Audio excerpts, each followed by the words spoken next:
This is the Realtree Outfitters number 22 manual meat grinder. It does basically the same thing as the electric meat grinder does, but it does it in the manual fashion.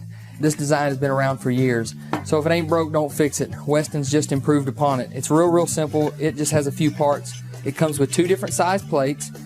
Take the plate off, take the blade out, and the auger comes out too, so it's real easy to tear down and clean.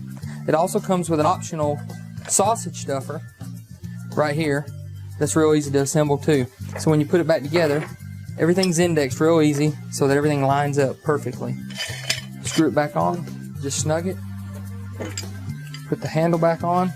Also comes with a real nice cover too.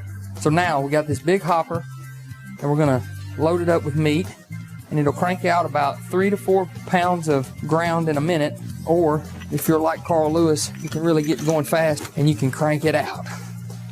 It comes with these suction cups that you can fasten it to any counter, or you can remove the suction cups and bolt it to a stationary position. In just a short little while, we're done. Clean the front off, start making you a patty, fire up the grill, and voila, we got cheeseburgers. Really no need to pay a processor. Save that money for arrows, bullets, camo, or your wife a new ring.